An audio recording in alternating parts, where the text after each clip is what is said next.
Hello friends, welcome back to नैंसरू classes and this is Nainshree. And आज के इस वीडियो में हम कवर करने वाले हैं 23 जुलाई का करंट अफेयर्स।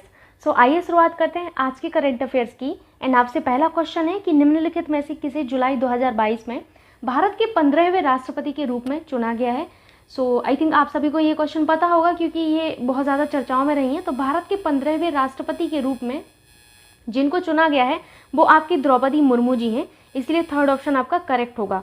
यहाँ पर इंपॉर्टेंट क्या होता है, इंपॉर्टेंट ये होता है कि आपको ये याद रखना है कि 15वें नंबर की हैं द्रौपदी मुर्मू जी। एंड एक चीज़ और आप लोगों को याद रखना है इनके बारे में कि ये जो द्रौपदी मुर्मू जी हैं ये आपकी इस पद के लिए यानी कि राष्ट्रपति के पद के लिए चुनी गई पहली आदिवासी हैं, पहली आदिवासी। ठीक है। एट द सेम टाइम एक चीज़ और याद रखना है कि इस पद के लिए चुनी गई सबसे कम उम्र की महिला है, सबसे कम उम्र की महिला। ठीक है। सो ये दो चीज़ें आप लोगों को याद रखना है। अगर आपसे पूछा जाए कि ये द्रौपदी मुर्मू जी हैं, इन्होंने किसको हराया है, तो याद रखिएगा कि यशवंत सिन्हा जी को इन्होंने हराया है। किसको? यशवंत सिन्हा जी को हराया है। ठीक है। और इसके अलावा आप लोगों को एक चीज़ और याद रखना है कि ये किसकी जगह लेने वाली हैं, यानी कि इससे पहले कौन भारत के राष्ट्रपति थे। तो इससे पहले जो भारत के राष्ट्रपति थे वो रामनाथ कोविंद जी थे, और रामनाथ कोविंद जी की जगह जो है द्रौपदी मुर्मू जी अब लेने वाली हैं। सो याद रखिएगा आप लोग। ठीक है, कोविंद जी। ठीक। अब बात आती है कि आपके राष्ट्रपति के चुनाव में कौन कौन आपका जो है यहाँ पर भाग लेता है, यानी कि इनके निर्वाचक मंडल में कौन कौन होता है, ये बहुत इंपॉर्टेंट होता है। तो मैं इसको हटा देती हूँ और फिर बताती हूँ आपको। सो आप लोगों को याद रखना है कि ये जो आपके राष्ट्रपति जी का चुनाव होता है तो उसमें निर्वाचक मंडल किस तरीके से बनता है। निर्वाचक मंडल यानी कि निर्वाचक मंडल में होता कौन कौन है, ये आपसे अक्सर एग्जाम में पूछा जाता है, बहुत इंपॉर्टेंट है, याद रखिएगा। तो इसमें कौन कौन होता है? लोकसभा प्लस राज्यसभा के सभी, देखिए ध्यान से पढ़िएगा, सभी निर्वाचित सदस्य। ठीक है, निर्वाचित की बात की जा रही है, मनोनीत सदस्य जो है यहाँ पर भाग नहीं लेते हैं, ये याद रखना है। ठीक है, निर्वाचित सदस्य जितने भी होंगे वो सभी के सभी राष्ट्रपति जी का जो चुनाव होता है, इनका जो निर्वाचक मंडल होता है इसमें भाग लेते हैं। ठीक है, याद रखिएगा, ये चीज़ें बहुत इंपॉर्टेंट हैं। और कौन रहता है? और आपके केंद्र शासित प्रदेशों की जो विधानसभाएं हैं उनके निर्वाचित सदस्य रहते हैं। किसके? मैं पेन का कलर चेंज कर लेती हूँ ताकि आपको क्लियर रहे। ठीक है, और कौन रहता है? तो आपके केंद्र शासित प्रदेश, केंद्र शासित प्रदेश, ये केंद्र शासित प्रदेश लिखा हुआ है कि विधानसभाओं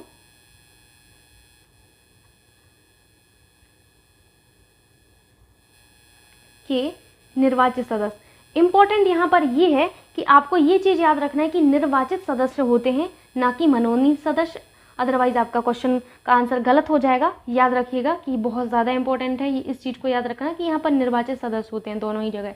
ठीक है, अब आपको दो अनुच्छेद और याद रखना है मेरी तरफ से जो कि इंपॉर्टेंट है, पूछा जाता है आपसे कि राष्ट्रपति के चुनाव से संबंधित अनुच्छेद कौन सा है। तो अनुच्छेद 54 जो कि आपके राष्ट्रपति जी के चुनाव से संबंधित है, राष्ट्रपति का चुनाव। ठीक है, तो राष्ट्रपति के चुनाव से संबंधित जो आपका अनुच्छेद है वो अनुच्छेद 54 है। एंड एक और अनुच्छेद आपको याद रखना है, अनुच्छेद 58। ठीक है, अनुच्छेद 58। अनुच्छेद 58 में क्या दिया गया है? तो अनुच्छेद 58 में राष्ट्रपति के चुनाव के लिए योग्यता की बात की गई। किसकी? योग्यता, यानी कि अगर आपको भारत का राष्ट्रपति बनना है तो आपके अंदर कौन कौन सी योग्यताएं होनी चाहिए, तो इन योग्यताओं के बारे में अनुच्छेद 58 में वर्णन किया गया है। आई थिंक ये इनफ है, इतनी जानकारी आपके लिए इस क्वेश्चन में। इंपॉर्टेंट ये याद रखना है कि आपकी 15वें नंबर की बनी है द्रौपदी मुर्मू जी। ठीक है, मूव करते हैं नेक्स्ट क्वेश्चन पर। क्वेश्चन है आपसे कि किस राज्य ने जुलाई 2022 में राज्य के स्वदेशी बुनकरों को सशक्त बनाने के लिए, किसको? स्वदेशी बुनकरों को सशक्त बनाने के लिए स्वनिर्भर नारी योजना शुरू की है। देखिए याद रखिएगा कि स्वनिर्भर नारी जो योजना है ये किस लिए है? ये बेसिकली आपके स्वदेशी बुनकरों को सशक्त बनाने के लिए। किसके लिए है? स्वदेशी बुनकरों को सशक्त बनाने के लिए। ये बहुत इंपॉर्टेंट है, आपको एटलीस्ट ये पता होना ही चाहिए कि स्वनिर्भर नारी का संबंध किससे है। ठीक है, सो याद रखिएगा कि ये जो योजना लॉन्च की गई है ये बेसिकली असम द्वारा लॉन्च की गई है। ठीक, सो यहाँ पर आपका करेक्ट आंसर होगा ऑप्शन नंबर 4। ठीक है, असम। असम के जो मुख्यमंत्री हैं तो वो कौन है? असम के मुख्यमंत्री जी का नाम है हेमंत विश्वा शर्मा जी। ठीक है, हेमंत विश्वा शर्मा जी। ठीक है, तो हेमंत विश्वा शर्मा जी ने इस योजना का जो है शुरुआत की है। अब असम के बारे में कुछ चीज़ें आप लोग याद रखिएगा, इंपॉर्टेंट है, तो मैं यहाँ पर बता देती हूँ। ठीक है, असम जो है, असम को राज्य का दर्जा कब दिया गया? तो राज्य का जो दर्जा दिया गया था असम को, वो दिया गया था 26 जनवरी 1950 में इनको जो है असम को एक राज्य का दर्जा दिया गया। और इनकी कैपिटल क्या है, यानी कि इनकी राजधानी क्या है? तो इनकी राजधानी जरूर से आप लोग याद रखिएगा, इनकी कैपिटल है दिसपुर। असम की कैपिटल क्या है? दिसपुर है। ठीक है, इनके राज्यपाल यानी कि गवर्नर, तो जी फॉर गवर्नर होता है, यहाँ पर आप लोग याद रखिएगा। गवर्नर यानी कि जगदीश, यहाँ पर जगदीश मुखी जी जो हैं यहाँ के गवर्नर हैं। सीएम में आपको बता चुकी हूँ, हेमंत विश्वा शर्मा जी जो हैं यहाँ के सीएम हैं। ठीक है, याद रखिएगा इतनी चीज़ें। मूव करते हैं नेक्स्ट क्वेश्चन पर। क्वेश्चन है आपसे कि इस दिन को विश्व मस्तिष्क दिवस के रूप में मनाया जाता है। पहले तो इस क्वेश्चन को करेक्ट कर लीजिएगा, ये आपका 2 बार यहाँ पर मस्तिष्क है, 1 बार तो गलत ही लिखा है। तो आपको यहाँ पर सिंपली ये पूछा गया है कि किस दिन को विश्व मस्तिष्क दिवस के रूप में मनाया जाता है। सो याद रखिएगा कि 22 जुलाई को आपका जो है विश्व मस्तिष्क दिवस के रूप में मनाया जाता है। इतना इम्पोर्टेंट नहीं है, बस ये अब करेंट है तो भैया इतना तो पढ़ना पड़ेगा, बट मैं बोल देती हूँ कि इतना ज़्यादा इम्पोर्टेंट है नहीं है। ठीक है, लेकिन फिर भी एक आपके माइंड में रहना चाहिए, अगर एग्जाम में कभी आए तो एटलीस्ट आपको पता होना चाहिए। ठीक है, और इस बार के जो विश्व मस्तिष्क दिवस हैं, तो इनकी जो थीम रही है इस बार की, वो थीम आप लोग याद रखिएगा। इनकी थीम रही है ब्रेन हेल्थ फॉर ऑल। क्या है? Brain health for all.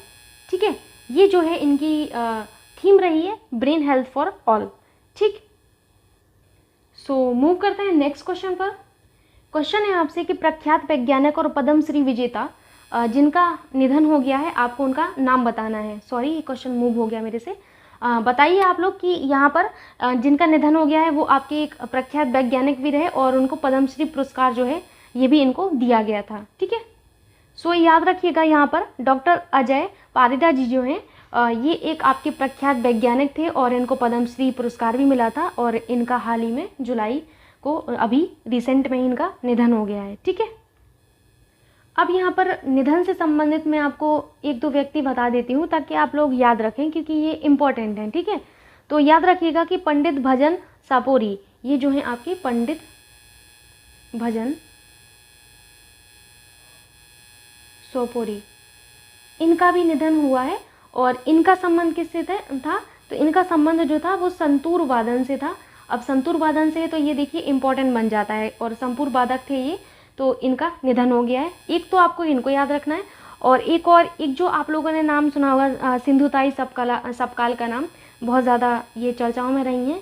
इनकी स्टोरी आप लोग कभी देखिएगा तो बहुत इंस्पिरेशन वाली स्टोरी है इनकी, अच्छा लगेगा आपको। सिंधुताई सपकाल जी का भी निधन हो गया है। ये आपकी एक सामाजिक कार्यकर्ता थी। क्या थी? एक सामाजिक कार्यकर्ता थी, और इनको पद्मश्री पुरस्कार भी मिला था। तो सामाजिक कार्यकर्ता और क्या इनको पद्मश्री भी मिला था। ठीक है, पद्मश्री पुरस्कार। ठीक, तो एटलीस्ट आप इन 2 व्यक्तियों को याद रखिएगा। एक और आप लोग याद रख लीजिएगा प्लीज़, रिक्वेस्ट है आपसे। थर्ड यहाँ पे याद रखिएगा आप लोग मिलेना शाल्विनी जी को, ये भी बहुत ज़्यादा इंपॉर्टेंट है। मिलेना शाल्विनी जी, मिलेना शाल्विनी जी का संबंध किससे है? तो ये जो है आपकी शाल्विनी जी प्रख्यात कथकली नृत्यांगना थी। क्या थी? कथकली नृत्यांगना थी, और इनका भी इस बार निधन हो चुका है। ठीक है, तो याद रखिएगा कि ये नृत्यांगना थी और इनका निधन हो चुका है। सो एटलीस्ट आप इन 3 व्यक्तियों को, 4 व्यक्तियों को याद रखिएगा जो इस स्लाइड में आपको दिख रहे हैं, इंपॉर्टेंट है। मूव करते हैं नेक्स्ट क्वेश्चन पर।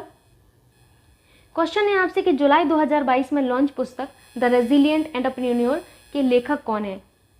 सो ये बुक इम्पॉर्टेंट है। पहला तो इसको इम्पॉर्टेंट मार्क करिएगा आप लोग, मैं लिख देती हूँ इम्पॉर्टेंट है। ठीक है, तो याद रखिएगा कि द रेजिलिएंट एंटरप्रेन्योर जो बुक है इसके लेखक है घृति शाह है। ठीक है, सो थर्ड ऑप्शन यहाँ पर करेक्ट होगा। द रेजिलिएंट एंटरप्रेन्योर जो बुक है घृति शाह की है, याद रखिएगा। मूव कर। सो नेक्स्ट क्वेश्चन है आपसे कि भारत और डैश ने 21 जुलाई 2022 को छात्रों की शैक्षिक डिग्री की पारस्परिक मान्यता के लिए एक समझौता किया है। सिंपल सा क्वेश्चन आपसे ये है कि भारत ने और किस एक अन्य देश ने 21 जुलाई 2022 को छात्रों की शैक्षिक डिग्री की पारस्परिक मान्यता के लिए, किसके लिए, छात्रों की शैक्षिक डिग्री की पारस्परिक मान्यता के लिए समझौता किया है। सो याद रखिएगा, यहाँ पर आपका सही आंसर होगा यूनाइटेड किंगडम, यानी कि भारत ने और यूके ने छात्रों की शैक्षिक डिग्री की पारस्परिक मान्यता के लिए एक समझौता किया है। अब आपका दूसरा होमवर्क ये है, जो कि मैं आपको कई दिनों से बता रही हूँ कि यूनाइटेड किंगडम में क्या क्या शामिल है, तो आपको बताना है, आपको कमेंट बॉक्स में बताना है कि यूनाइटेड किंगडम में क्या क्या शामिल है। ठीक है, आपको ये याद रखना है कि यूनाइटेड किंगडम की जो कैपिटल है वो क्या है, तो कैपिटल याद रखिएगा, इनकी लंदन जो है इनकी कैपिटल है। ठीक है, यूनाइटेड किंगडम के पीएम कौन है, तो आप लोगों ने बहुत इनका नाम सुना होगा, बोरिस जॉनसन। ठीक है, बोरिस जॉनसन जी जो है यहाँ के प्रधानमंत्री हैं। ठीक है, प्रधानमंत्री कौन है, बोरिस जॉनसन। ठीक, इतनी चीजें याद रखिएगा। मूव करते हैं नेक्स्ट क्वेश्चन पर। क्वेश्चन आपसे है कि स्मार्ट सिटी मिशन के तहत धन के उपयोग के लिए राज्यों की सूची में कौन सा राज्य शीर्ष पर रहा है। इंपॉर्टेंट क्वेश्चन है ये वाला आपसे कि स्मार्ट सिटी मिशन में धन के उपयोग के लिए कौन सा आपका जो है शीर्ष राज्य रहा है। सो यहाँ पर आप लोगों को याद रखना है तमिलनाडु। तमिलनाडु जो है आपका स्मार्ट सिटी मिशन के तहत धन के उपयोग की श्रेणी में, राज्यों की श्रेणी में शीर्ष स्थान पर रहा है। एक चीज़ और आप लोगों को याद रखना है कि ये जो आपका तमिलनाडु है, ये तमिलनाडु बहुत ज़्यादा फेमस है किसके लिए, द्रविड़ शैली के जो हिंदू मंदिर हैं उनके लिए। किसके लिए, द्रविड़ शैली के हिंदू मंदिरों के लिए। ठीक है, तो तमिलनाडु किस लिए फेमस है, एटलीस्ट आपको ये चीज़ें याद रखना है। ठीक है, तमिलनाडु की कैपिटल क्या है, तो तमिलनाडु की जो कैपिटल है वो याद रखिएगा चेन्नई। क्या है, चेन्नई इनकी कैपिटल है। और यहाँ के गवर्नर कौन है, तो गवर्नर याद रखिएगा RN रवि जी हैं। ठीक है, RN रवि जी। और एक चीज़ और याद रखिएगा, यहाँ के CM कौन है, तो यहाँ के CM है MK स्टालिन। ठीक है, MK स्टालिन जी हैं यहाँ के CM है। सो इतनी चीज़ें आप लोगों को ज़रूर से याद रखना है, जो मैंने बॉक्स में बंद कर रखी हैं, इनको बाहर मत जाने दीजिएगा, याद रखिएगा आप लोग। ठीक है, मूव करते हैं नेक्स्ट क्वेश्चन पर। क्वेश्चन है आपसे कि निम्नलिखित में से किसने 21 जुलाई 2022 को इटली के प्रधानमंत्री के रूप में इस्तीफा दे दिया है। आपको सिंपल सा क्वेश्चन ये बताना है कि इटली के प्रधानमंत्री का नाम बताइए जिन्होंने हाल ही में इस्तीफा दे दिया है। ठीक है, सो यहाँ पर आप लोगों को याद रखना है मारियो ड्रैगी जो हैं, इन्होंने जो है इटली के प्रधानमंत्री के पद से इस्तीफा दे दिया है। सो फर्स्ट ऑप्शन यहाँ पर करेक्ट होगा। इटली की कैपिटल कहाँ पर है, तो इटली की जो कैपिटल है वो है रोम। ठीक है, कैपिटल कहाँ पर है, रोम में है। ठीक, इनकी मुद्रा जरूर से याद रखिएगा, यानी कि इनकी करेंसी क्या है, तो इनकी करेंसी है यूरो। ठीक, यूरो इनकी करेंसी है। और यहाँ के जो राष्ट्रपति हैं वो कौन है, तो यहाँ के जो राष्ट्रपति जी हैं वो हैं आपके सर्जियो मैटेरेला। ठीक है, सर्जियो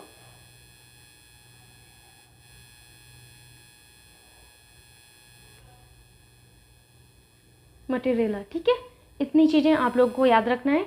मूव करते हैं नेक्स्ट क्वेश्चन पर। नेक्स्ट क्वेश्चन है आपसे कि भारतीय छात्रों ने जुलाई 2022 में गणित, भौतिकी, जीव विज्ञान, रसायन विज्ञान में विभिन्न अंतर्राष्ट्रीय ओलंपियाड में कितने स्वर्ण पदक जीते हैं। यहाँ पर आपको ऑप्शन नंबर 4 नहीं दिख रहा होगा, मैं यहाँ पर लिख देती हूँ 3rd। ठीक है, यहाँ पर आपका ऑप्शन नंबर 4 जो है इसमें आपका 3 लिखा हुआ है। ठीक, सो यहाँ पर आप लोगों को सिंपली यही बताना है कि गणित, भौतिकी, जीव विज्ञान, रसायन विज्ञान के विभिन्न अंतर्राष्ट्रीय ओलंपियाड में कितने स्वर्ण पदक आपके भारतीय छात्रों ने जीते हैं। सो यहाँ पर याद रखिएगा कि 3 गोल्ड मेडल जीते गए हैं। कितने, 3, यहाँ पर मैं टिक कर देती हूँ। इसके अलावा आप लोगों को याद रखना है कि टोटल 16 तो रजत पदक जीते गए हैं। कितने, टोटल 16, और 5 जो हैं कांस्य पदक जीते गए हैं, 5 कांस्य पदक जीते गए हैं, और 3 जो हैं आपके स्वर्ण पदक जीते गए हैं। ठीक, अब आपको एक चीज़ याद रखना है कि ये प्रांजल श्रीवास्तव जी का आप लोगों ने नाम सुना होगा, प्रांजल श्रीवास्तव। ये जो प्रांजल श्रीवास्तव हैं, इन्होंने IMO में लगातार इन्होंने 3 जो है स्वर्ण पदक जीते हैं। 3 स्वर्ण पदक जीतने वाले ये पहले भारतीय बन गए हैं। क्या बन गए हैं, लगातार 3 स्वर्ण पदक जीते हैं, जिस वजह से ये IMO में 3 स्वर्ण पदक जीतने वाले पहले भारतीय बन गए हैं, याद रखिएगा, पहले भारतीय, ठीक है, पहले भारतीय बन गए, ठीक। सो मूव करते हैं नेक्स्ट क्वेश्चन पर। क्वेश्चन है आपसे कि जुलाई 2022 में दिनेश गुणवर्धन ने किस देश के नए प्रधानमंत्री के रूप में शपथ ली है। सो याद रखिएगा कि दिनेश गुणवर्धन जी ने हाल ही में श्रीलंका के प्रधानमंत्री के रूप में शपथ ली है। जिन लोगों को पैट एग्ज़ाम देना है, आपके पैट के सिलेबस में जनरल अवेयरनेस में क्लियरली मेंशन किया गया है कि आपको आपके जो है पड़ोसी देश हैं उनके बारे में पूरी जानकारी होनी चाहिए। सो आप लोग तो जो है ना पड़ोसी देश जितने हैं उनके बारे में जितनी भी न्यूज़ आती है उनको ध्यान से पढ़िएगा, ठीक है। जैसे यहाँ पर आपसे पूछा जा सकता है कि श्रीलंका के नए प्रधानमंत्री के रूप में किसने शपथ ली है, सो याद रखिएगा दिनेश गुणवर्धन, ठीक है। श्रीलंका की राजधानी जो कि मैं आपको बताती ही रहती हूँ, प्रशासनिक राजधानी इनकी श्री जयवर्धने पुराकोटे है एंड इनकी वाणिज्यिक राजधानी जो है कोलंबो है। इनकी मुद्रा क्या है, श्रीलंकाई रुपया इनकी मुद्रा है। मूव करते हैं नेक्स्ट क्वेश्चन पर। क्वेश्चन है आपसे कि जुलाई 2022 में भारत किस देश के साथ व्यापक सीमा प्रबंधन योजना को प्रभावी ढंग से लागू करने के लिए सहमत हुआ है। ये भी आपका एक इम्पॉर्टेंट क्वेश्चन है कि भारत किस देश के साथ व्यापक सीमा प्रबंधन योजना को प्रभावी रूप से लागू करने के लिए सहमत हुआ है। सो यहाँ पर करेक्ट आंसर होगा ऑप्शन नंबर 3 बांग्लादेश। सो भारत जो है बांग्लादेश के साथ व्यापक सीमा प्रबंधन योजना को प्रभावी ढंग से लागू करने के लिए सहमत हुआ है। इससे होगा क्या, ये समझौता किस लिए किया गया है, ताकि जो ड्रग्स और नशीली दवाइयाँ हैं और ये जो नशीले पदार्थ हैं इनकी तस्करी को रोका जाए और जो हथियार और गोला बारूद ये सब चीज़ें जो है ना इन पर बेसिकली नियंत्रण लगाया जा सके। इन सभी को कर्व करने के लिए, इन सभी को कंट्रोल करने के लिए बेसिकली इन्होंने ये सहमति जो है जारी की है। सो मूव करते हैं नेक्स्ट क्वेश्चन पर। क्वेश्चन है आपसे 27 सितंबर से 11 सितंबर 2022 तक T20 प्रारूप में एशिया कप टूर्नामेंट डैश में आयोजित किया जाएगा। आपको सिंपली यही बताना है कि T20 प्रारूप एशिया कप टूर्नामेंट कहाँ पर आयोजित किया जाएगा, ठीक है। सो याद रखिएगा कि T20 प्रारूप एशिया कप टूर्नामेंट आपका संयुक्त अरब अमीरात में जो है आयोजित किया जाएगा। सो आपका ऑप्शन नंबर 3 एकदम करेक्ट है। संयुक्त अरब अमीरात के बारे में आप लोगों को याद रखना है कि संयुक्त अरब अमीरात जो है इनकी राजधानी कहाँ पर है, तो इनकी राजधानी है अबू धाबी। कहाँ पर है, अबू धाबी में है, अबू धाबी। इनकी जो करेंसी है क्या है, तो इनकी मुद्रा बहुत ज़्यादा इंपॉर्टेंट है। इनकी मुद्रा आप लोग याद रखिएगा UAE यानी कि संयुक्त अरब अमीरात दिरहम, क्या है, दिरहम इनकी जो है मुद्रा है, ठीक। इनका राष्ट्रीय खेल क्या है, तो इनका राष्ट्रीय खेल जो है, राष्ट्रीय खेल शायद ही आप लोगों ने सुना होगा, इनका राष्ट्रीय खेल है ऊंट दौड़। क्या है, ऊंट दौड़। अब रेगिस्तान में तो ऊंट ही होंगे, तो यहाँ पर ऊंट दौड़ जो है इनका राष्ट्रीय खेल है, ठीक। इनके राष्ट्रपति कौन है UAE के, तो मोहम्मद बिन जायद अल नाहयान जो है यहाँ के राष्ट्रपति जी हैं, ठीक। सो ये जो है आपका लास्ट क्वेश्चन था। अब हम यहाँ पर कुछ नया सीखते हैं, जैसे कि आप लोगों को अभी मैं कुछ दिन से ये जो है सिखा रही हूँ कुछ नया। सो आइए आज हम लोग कुछ और नया सीखेंगे यहाँ पर। सो यहाँ पर आज नया जो हम करने वाले हैं, बेसिकली हम यहाँ पर कुछ जो सम्मान है जो बहुत ज़्यादा जो है आपके इम्पॉर्टेंट है एग्ज़ाम के पॉइंट ऑफ व्यू से, तो मैं उनको आपको बताने वाली हूँ। सबसे पहला आप लोगों को याद रखना है बिहार विभूति सम्मान। क्या याद रखना है, बिहार विभूति सम्मान। तो ये जो बिहार विभूति सम्मान है ना, किसको दिया गया है, रोहित कुमार जी को दिया गया है सम्मान। किसको दिया गया, रोहित कुमार, ठीक है। दूसरा आप लोगों को याद रखना है सुभाष चंद्र बोस आपदा प्रबंधन पुरस्कार। सुभाष चंद्र बोस, यहाँ पर लिख देती हूँ मैं, सुभाष चंद्र बोस आपदा प्रबंधन पुरस्कार। ये किसको दिया गया है, तो ये प्रोफेसर विनोद शर्मा जी को दिया गया है। किसको, प्रोफेसर विनोद शर्मा को दिया गया है, ठीक है, विनोद शर्मा। अगर आपसे संस्थागत श्रेणी में पूछा जाए कि संस्थागत श्रेणी में सुभाष चंद्र बोस आपदा प्रबंधन पुरस्कार किसको दिया गया है, तो आपका उत्तर चेंज हो जाएगा। संस्थागत श्रेणी में जो आपका पुरस्कार दिया गया है सुभाष चंद्र बोस आपदा प्रबंधन पुरस्कार, ये आपका किसको दिया गया है, संस्थागत। ये संस्थागत लिखना है, ठीक है। संस्थागत श्रेणी में दिया गया है आपके गुजरात को दिया गया है, ठीक है, गुजरात। नेक्स्ट आपको याद रखना है, थर्ड पर आपको याद रखना है नेताजी पुरस्कार। तो नेताजी पुरस्कार जो है किसको दिया गया है, नेताजी पुरस्कार बहुत ज़्यादा इंपॉर्टेंट है। इस तरीके से मैं जो आपको बता रही हूँ ना, ये सारे पुरस्कार आपको एक ही जगह इन सबको कंपाइल करके रखना है, ठीक है। यही आपके शॉर्ट नोट्स होते हैं जहाँ पर आपकी सारी चीज़ें एक जगह रहती हैं, ठीक है। तो शिंजो आबे जी को ये जो है नेताजी पुरस्कार दिया गया। और आप लोगों को एक चीज़ और याद रखना है कि 2021 मेजर ध्यानचंद पुरस्कार और world game athlete of the year PR Sreejesh को दिया गया है। सो मैं नीचे लिख देती हूँ। 4th नंबर पर आप लोगों को याद रखना है 2021 मेजर ध्यानचंद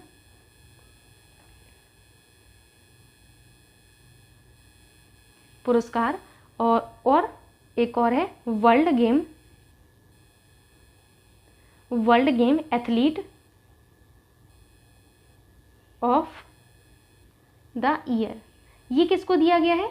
तो ये दोनों पुरस्कार जो हैं आपके PR श्रीजेश को दिए गए हैं। सो इस तरीके से मैं लिख देती हूँ PR श्रीजेश, ठीक है। PR अलग अलग पुरस्कार हैं लेकिन एक ही व्यक्ति को दिए गए हैं, कंफ्यूज मत होइएगा, श्रीजेश लिखा हुआ है, ठीक है, श्रीजेश। और एक और मेरी तरफ से आप लोग याद रख लीजिएगा प्लीज़, इतना तो आप लोग कर सकते हैं मेरे लिए। 5th नंबर पर आपको याद रखना है कि Laureus world breakthrough of the year. Laureus, ये भी बहुत इंपॉर्टेंट है, Laureus world breakthrough of the year, ये किसको दिया गया है? तो ये जो है आपके नीरज चोपड़ा सर को दिया गया है। तो यहाँ पर लिख लीजिएगा नीरज चोपड़ा, ठीक है, नीरज चोपड़ा सर को आप लोग याद रखिएगा। सो इतने जो पुरस्कार हैं, ये सम्मान जो हैं, आप इनको कुछ भी समझिए लेकिन आपको याद ज़रूर रखना है कि बिहार विभूति सम्मान आपका किसको दिया गया है? रोहित कुमार जी को दिया गया है। सुभाष चंद्र बोस आपदा प्रबंधन पुरस्कार, very very important, professor Vinod Sharma ji को दिया गया है। संस्थागत श्रेणी में गुजरात को दिया गया है। नेताजी पुरस्कार शिंजो आबे जी को दिया गया है। 2021 मेजर ध्यानचंद पुरस्कार और वर्ल्ड लिखा हुआ है, world game athlete of the year PR Sreejesh sir को दिया गया है। Laureus world breakthrough of the year award Neeraj Chopra sir को दिया गया है। सो आई थिंक इनफ है आज के लिए इतना करंट अफेयर्स। मिलते हैं नेक्स्ट डे के करंट अफेयर्स के साथ। आप लोगों से बहुत बड़ी रिक्वेस्ट है, आपसे कहूँगी कि मतलब एक हम्बल रिक्वेस्ट समझिए या फिर जो समझिए, रिक्वेस्ट ये है कि आप लोग वीडियो को अपने दोस्तों को शेयर कर दिया करिए। आपको अगर इस वीडियो को देख के अच्छा लग रहा है, आपको लग रहा है कि हाँ इससे मुझे कुछ बेनिफिट मिल रहा है, सो प्लीज़ आप वीडियो को लाइक कर दिया करिए और एक कमेंट कर दिया करिए ताकि और भी लोग देखें तो उनको लगे कि हाँ मतलब ठीक है ये। तो आप लोगों का एक एक छोटा सा इनिशिएटिव मेरे लिए बहुत ज़्यादा हेल्पफुल होता है। सो प्लीज़ आप लोग इतना कर दिया करिए। Thank you so much. मिलते हैं नेक्स्ट डे के करंट अफेयर्स के साथ। तब तक के लिए बाय बाय, टेक केयर।